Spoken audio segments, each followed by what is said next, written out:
बिस्मिल्लाहिर्रहमानिर्रहीम नाज़रीन, मैं हूं एमएसजे और मेरे साथ मौजूद हैं एस्ट्रोलॉजर मलिक महबूब साहब। सर कैसे हैं आप? ठीक हैं? खैरियत से हैं?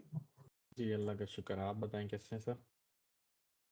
थोड़ी सी बात मैं आपसे शुरू में जानना ये चाहूंगा, क्या वाकई कोई बुरे हालात आने वाले हैं जो हम अनाज जमा कर लें? कुछ हमारे एस्ट्रोलॉजर दोस्त हैं जो पिछले कुछ अरसे से ये खबरें दे रहे हैं और ये उनके लग रहे हैं वीलॉग कि भाई अनाज जमा कर ले, बड़ा मुश्किल वक्त आने वाला है। क्या वाकई कोई मुश्किल वक्त आने वाला है?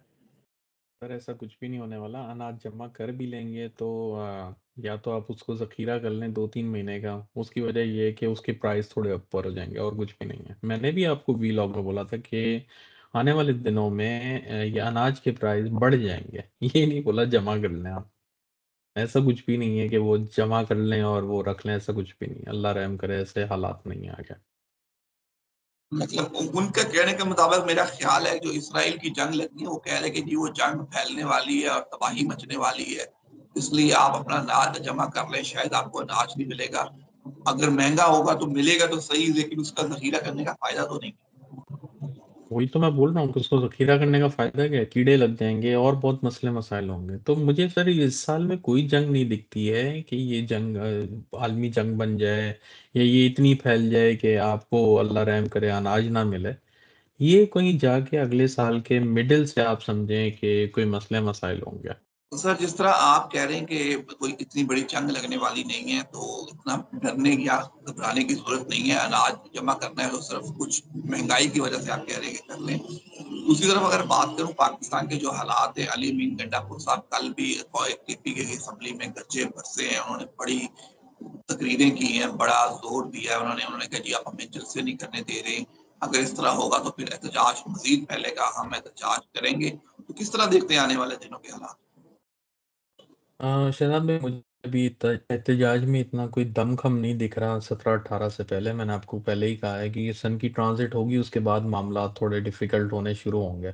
अगर एहतजाज मैंने आपको बोला है कि छोटे-मोटे होते रहेंगे, इसमें कोई इतनी बड़ी बात नहीं है। और ये तो उनकी एक यूँ समझें एक तो उनके ऊपर क्वेश्चन मार्क लग गया है, उनकी क़यादत पे और उनके ऊपर इट्सेल्फ़।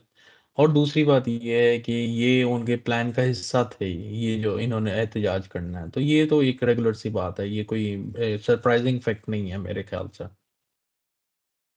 आपने पिछले व्लॉगों में भी पीटीआई की क़यादत की बात की थी कि क़यादत में इख्तिलाफ़ात हैं, वो हमें वाज़ेह तौर पे नज़र आया है। क़यादत में मतलब मिस्टर गौहर साहब जो चेयरमैन है, वो पूरे मामले में कहीं नज़र ही नहीं आए, खामोशी छानी छाई रही, चुप थानी रही। बहुत से मेजर क़यादत थी, वो घरों में छुपी रही, होम टू वर्क करती रही, सिर्फ़ पैगामात मिलते रहे, लेकिन कहीं लीडरशिप नज़र नहीं आई। तो ये क्या वाक़ई लीडरशिप नहीं चाह रही कि खान साहब बाहर आए और वो अंदर आराम से बैठे रहें? बात ये है सर इनकी लीडरशिप इसलिए नहीं चाह रही क्योंकि मैं आपको बार-बार क्वेश्चन इसलिए शुरू से करता आ रहा था कि खान साहब के चार्ट में ही ऐसा है कि जो इनके करीबी लोग होंगे वो इनको सारी ज़िंदगी धोखा देंगे। तो इनकी क़यादत में डेफ़िनेटली प्रॉब्लम है और वो क्यों चाहेंगे कि खान साहब आएँ? क्योंकि अगर वो खान साहब बाहर आ जाएँगे तो जो वो अपने से मैसेज आगे भेजते हैं या जो भी आई डोंट नो कि वो क्या-क्या करते हैं, लेकिन मुझे बज़ाहिर चार्ट में ऐसे मामलात दिख रहे हैं कि ये कोशिश कर रहे हैं कि समहाउ पार्टी को अपने तरीके से लीड करें। हम ये पार्टी को अपने तरीके से लीड करें और आपने आज एक बड़ी बात में बताई कि खान साहब के चार्ट में ऐसा है कि जो भी उनके करीबी दोस्त होंगे, वो हमेशा उन्हें धोखा ही देंगे। जी, क्या आप बिल्कुल। ये तो फिर काफ़ी मुश्किल चार्ट है खान साहब का कि जो अगर बाहर भी आते, तो फिर भी उनके जो नए करीबी दोस्त होंगे, वो भी उनको किसी टाइम पे जाके धोखा देंगे। जी सर, यही इनका प्रॉब्लम होगा कि एक हर इंसान के सर पॉज़िटिव और नेगेटिव थ्रेड्स होते हैं, इसीलिए ही तो चार्ट देखना ज़रूरी है कि आप अपनी वीकनेस के ऊपर काबू पाएँ। और जो आपके अंदर स्ट्रेंथ है उसको मज़ीद उसको एनहांस करें और उसका फ़ायदा उठाएँ, दैट्स इट और आप कुछ भी नहीं कर सकते इसका। तो ये चीज़ इनको आप देखते आ रहे हैं, ये जब भी आगे मतलब सदारत में आए और वज़ीर-ए-आज़म की, प्राइम मिनिस्टर की पोज़ीशन में आए, तो आपने देखा है कि इनके मेरे ख़्याल से 99.9% जो इतने भी करीबी लोग थे, सब छोड़ के चले गए। इक्का-दुक्का होंगे बस वो उनके साथ हैं, बस वो आपके सामने है। और ये जितनी भी क़यादत है, कोई बड़ी बात नहीं है। मेरे ख़्याल से ये सारी की सारी नई क़यादत है क्योंकि इनके नाम मैंने इतने रैंडमली नहीं सुने थे जितने 2018 वग़ैरह में वो उस्मान बुज़दार और वो जितने भी थे। वो इनफैक्ट जितने भी लोग थे वो छोड़-छाड़ के चले गए और सब गायब हैं। बिल्कुल ऐसे ही सर, जो जितने भी मेन इनकी लीडरशिप थी वो छोड़ गई है, वो गायब है। मेन जो जिसमें इनके खान साहब के बड़े करीबी दोस्त समझे जाते थे, अली जैदी साहब, इमरान इस्माइल साहब, असद उमर साहब, वो सब फवाद चौधरी साहब वो अब तक बेचारे पता नहीं कहाँ चले गए, गुशा-नशीन हो गए हैं। तो अब नई क़यादत है, बिल्कुल ये क़यादत कितना अरसा चलती है ये देखने वाली बात है। अगर बात करूँ खान साहब के टाइम की, तो क्या लगता है कि अक्टूबर में खान साहब का टाइम चेंज हो चुका है और अब उनका टाइम बेहतर टाइम शुरू हो गया है? ये तो आपको सर नज़र ही आ रहा है ना। देखें मैं आपको अगस्त से बोलता आ रहा हूँ, अगस्त के बाद से इनके ऊपर कोई ऐसा, अल्लाह रहम करे, कोई ऐसा वो तो चलता रहेगा कि इन्होंने यूँ किया, कोई नया मुकदमा, क्योंकि उनको समहाउ उनको अंदर रखना है। इसकी वजह से वो नए मुकदमे लगा रहे हैं। लेकिन वो कोई ऐसे मेजर प्रॉब्लम में नहीं फँसे हुए हैं। ये ज़बरदस्ती किसी मामले को रोक के बैठे हुए हैं कि खान साहब किसी बात पे डील करें और उनको बाहर निकालें। आप बात समझ रहे हैं? अब इनके ऊपर ऐज़ा कोई इल्ज़ाम नहीं लगा हुआ या किसी किसी मेजर प्रॉब्लम की वज़ह से ये पीछे नहीं फँसे हुए, और अभी भी देखेंगे आप कि जैसे मैंने आपको कहा है कि काज़ी फ़ाइज़ ईसा भी नहीं है, आईनी तरमीम भी नहीं है, तो ये सब चीज़ें पीटीआई के अल्टीमेटली फ़ेवर में है ना। इसके अलावा तो किसी को ख़ास फ़ेवर नहीं मिलने वाली। तो ये सब चीज़ें आपके बिल्कुल, सामने है। बिल्कुल ऐसा ही है, फ़ेवर में पीटीआई की फ़ेवर में आ रही हैं, क्योंकि मंसूर अली शाह थे तो फिर चीज़ें कुछ चेंज होती हुई नज़र भी आ रही हैं। अगर बात करूँ 10 अक्टूबर की, 10 अक्टूबर को लिस्ट लग रही है, ये जो चांसलर भी बनना है इमरान खान साहब के, क्या देखते हैं, क्या वाक़ई इमरान साहब का लिस्ट में नाम आ रहा है, आएगा? टाइम ऐसा उनके हक में है, फ़ेवर में है? डेफ़िनिटली आएगा सर, नाम आएगा। लिस्ट आई डोंट नो ये आप कौन-सी लिस्ट की बात कर रहे हैं? शॉर्ट लिस्ट सर, हो रहे हैं? कैंडिडेट लिस्ट लगती है 10 अक्टूबर को फाइनलाइज़ होगा, नॉमिनेट होंगे कि इमरान खान साहब चांसलर का इलेक्शन लड़ सकते हैं या नहीं लड़ सकते। Okay, okay, okay. डेफ़िनिटली आएँगे सर, डेफ़िनिटली आएँगे।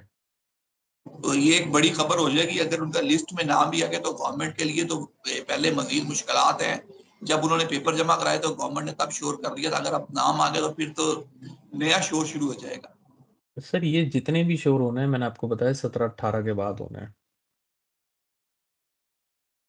मतलब हम 17-18 तक अब कह सकते हैं कि मुल्क में कुछ अमन और सुकून रहेगा, सियासी जो गर्मी है उसका पारा जो हाई था वो कम नीचे डाउन होगा।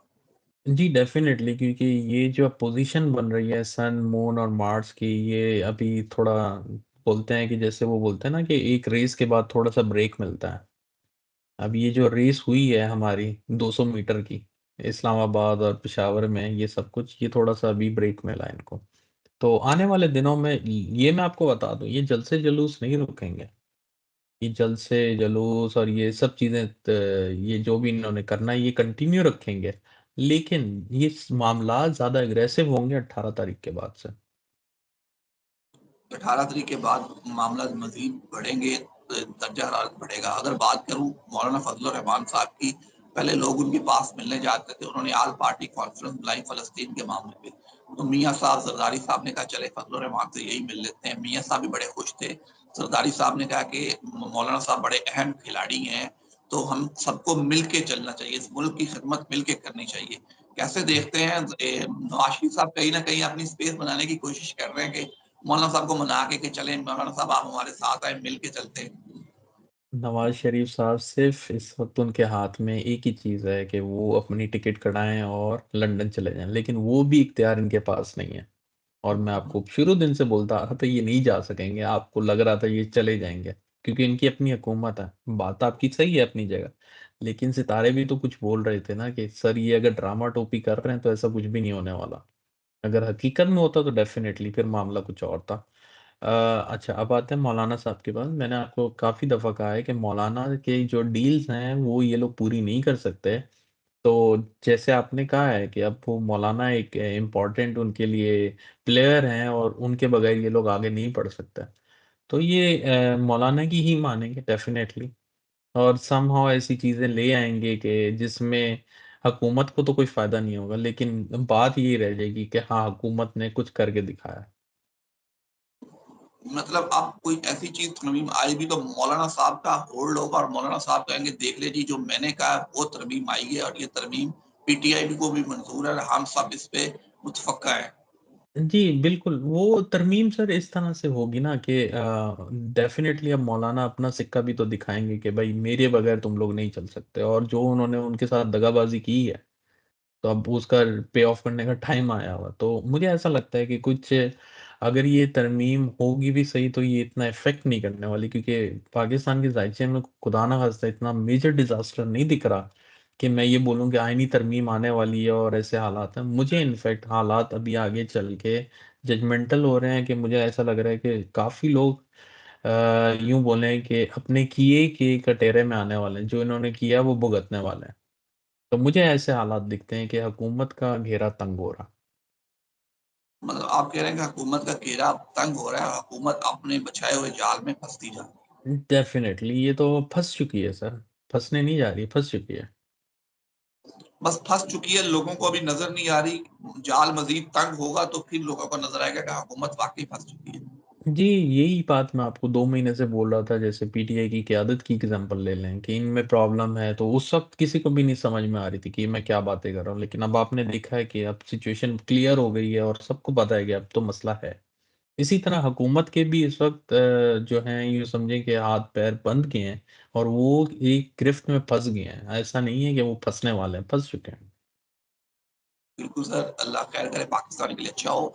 एंड पे कोई आमीन। मैसेज हो तो शेयर करें। मैसेज यही है कि जो लोग कंसल्ट करते हैं मेरे साथ, उनका जो परसेप्शन थोड़ा डिफरेंट होता है कि वो बोलते हैं कि हम अगर जनवरी में पैदा हुए हैं तो हम कैप्रिकॉर्न हैं, इसी तरह दिसंबर में हो तो सैजिटेरियस है, ऐसा नहीं होता। जो भी कंसल्ट करें प्लीज़ अपनी time of birth, date of birth correct मुझे प्रोवाइड करें, क्योंकि उसके बगैर जो है आपका एग्जैक्ट जायचा नहीं बन सकता और रेटिंग भी सही नहीं निकलेगी। बिल्कुल जी, अपना ज़ायचा बनाने के लिए आपके पास डेट ऑफ बर्थ और टाइम ऑफ बर्थ एग्ज़ैक्ट होना चाहिए, प्लेस ऑफ बर्थ का आपको पता होना चाहिए, फिर ही आपका कोई एग्ज़ैक्ट ज़ायचा बताया जा सकता है कि आप किस कौन से घर में क्या है और क्या चीज़ें हैं। तो sir thank you so much, मुझे और मलिक महबूब साहब को दीजिए इजाज़त। अल्लाह हाफ़िज़।